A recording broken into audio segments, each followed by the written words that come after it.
Genesis 18:14. Is anything too hard for the Lord? Is anything too hard for the Lord? Is anything too hard for the Lord? There is nothing He can't do. Have a little faith, believe it's true. And you will find there's nothing He can't do. Can He heal the sick? Yes, He can. Raise the dead? Yes, He can. Calm the sea? Yes, He can. Do what He said? Yes, He can. Nothing too big, nothing too small, nothing He can't do at all. There's nothing, nothing, nothing, nothing He can't do.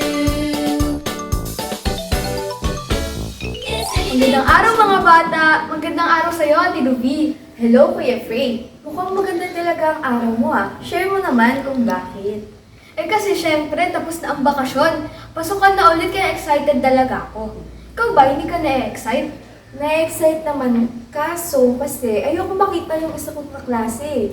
Pinagtitripan kasi ako nun. Minsan nga gusto ko nagantihan Ano mo, minsan talaga kapag may mga gumagawa sa atin ng mali, parang ang sarap gantihan at balik sa kanila yung mga ginagawa nila.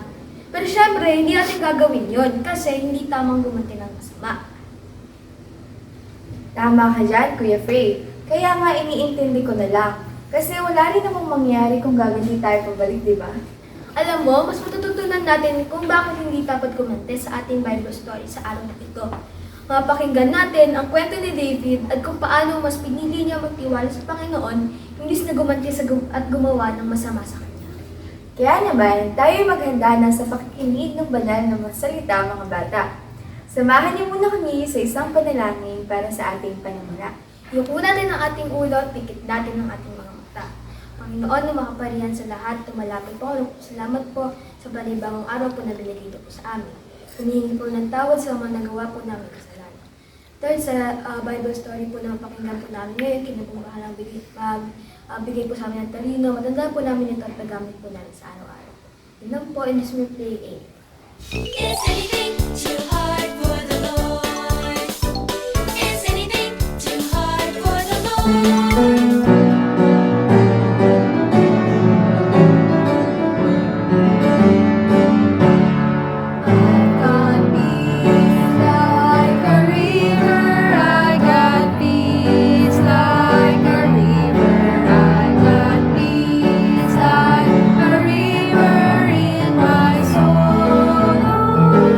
Thank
Unang Timoteo, Kabanata 2, talata 1-2.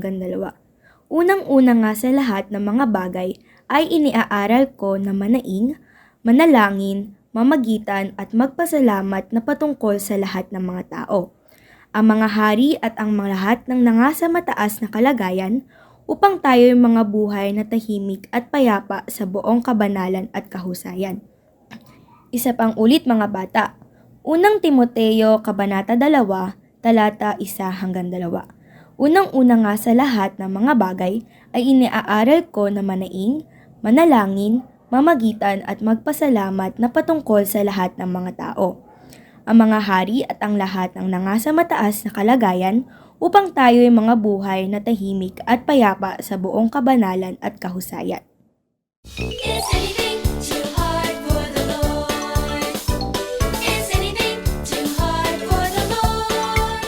Pagbalik ni na Haring Saul at David galing sa digmaan, sinalubong sila ng mga babae mula sa bawat bayan ng Israel. Kumakanta sila ng masasayang awit, sumasayaw at tumutugtog ng mga lira at pandereta. Sa kanilang pagdiriwang ng tagumpay ng Israel, umawit sila ng ganito.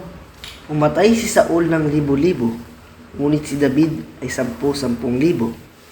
Hindi ito nagustuhan ni Saul. Nagalit siya ng gusto at nagselos kay David. Nang sumunod na araw, habang tinutugtugan ng alfa ni David si Saul, isang masamang espiritu ang sumapi sa hari.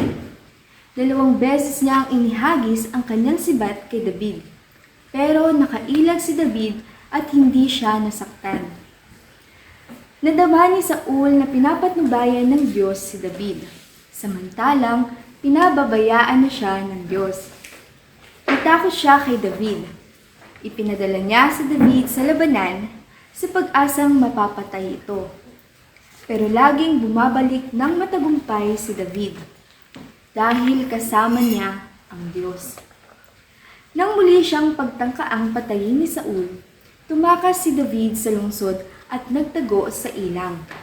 Sumama sa kanya ang kanyang mga kapatid at ang iba pang mga kapamilya niya.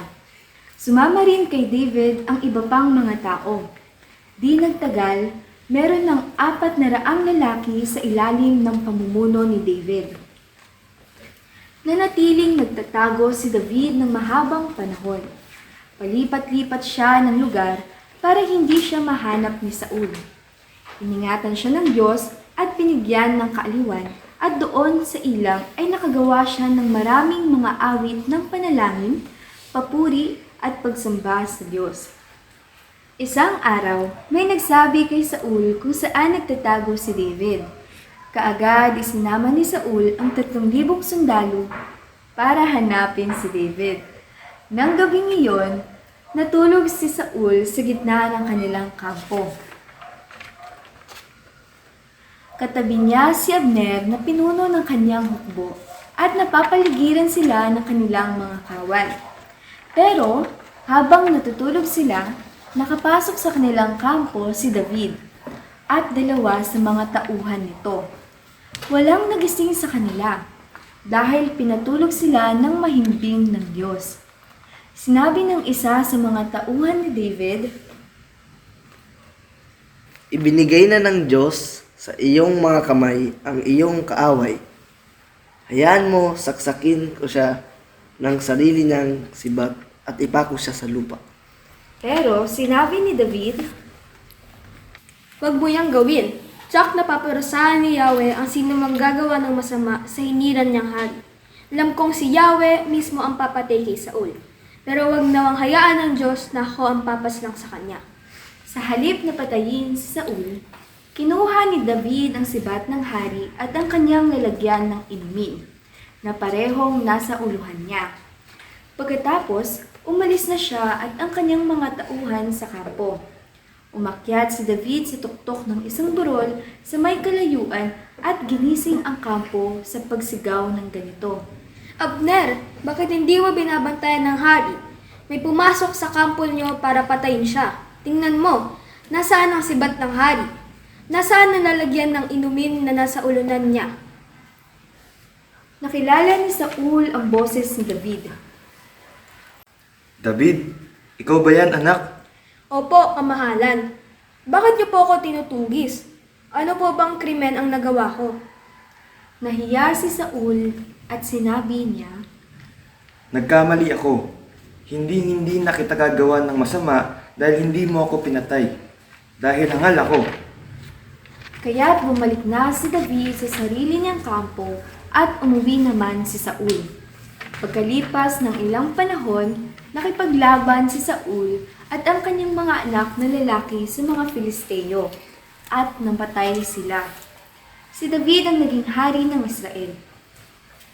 Itinayo niya ang kanyang palasyo sa Jerusalem, isang lungsod sa lalawigan ng Juda. Minahal at pinaglingkuran niya ang Diyos ng buong puso. Nangako ang Diyos na hindi magtatapos ang paghahari ng lahi ni David. Sa lahi niya manggagaling ang pinakadakilang hari sa lahat na magliligtas sa mundo mula sa sumpa ng kasalanan. Is anything too hard for the Lord? Is anything too hard for the Lord? Grabe no? Kahit na gano'n ang ginawa ni Saul kay David, ay hindi niya pa rin ginawang gumanti sa anumang paraan. Tama ka dyan, Ate Ruby. Dahil sa lubos na pagsaselo si Saul kay David, ay nagawa niyang pagbantaan ang buhay nito. Maging sirain ang mga plano para kay David. Ngunit sa kabila ng lahat ng ito, ay hindi iniisip ni David na gumanti kahit kaunti. Isa lang itong patunay na may malagim na pananampalataya si David sa Panginoon. Itinutok niya ang kanyang pagtitiwala sa Panginoon at hinayaan na ang Diyos ang kumilos para sa kanya. Hindi niya kinakailangan gumanti dahil alam niya ang Diyos ay magtatanggol sa kanya at magbibigay ng katarungan sa tamang panahon. Kaya mga bata, laging pakakatandaan na kapag may gumagawa sa atin ng mali o kasamaan, huwag tayong gaganti pabalik ng masama sa anumang paraan. Tayo ay patuloy lang na magtiwala sa Diyos at ipagdasal ang mga taong ito. Maasahan ba namin yun mga bata? Mabuti naman kung ganon. Ngayon, tayo ay manalangin para sa ating pagtatapos. Iyuko natin ang ating mga ulo at ipikit ang ating mga mata. Panginoon na dakila sa lahat at makapangyarihan, maraming salamat po sa pagkakataon na ito upang makapakinig po ng iyong salita. Panginoon, bigyan niyo po kami ng pusong mapagpatawad at alisin niyo po sa aming mga puso ang paggaganti, Panginoon, at ikaw po ang mamuna sa aming buhay. Ito po ang samot dalangin namin sa matamis na pangalan ni Jesus. Amen. O paano mga bata? Kailangan na namin magpaalam. Magkita-kita tayo muli sa susunod na kabanata. Paalam mga bata! Is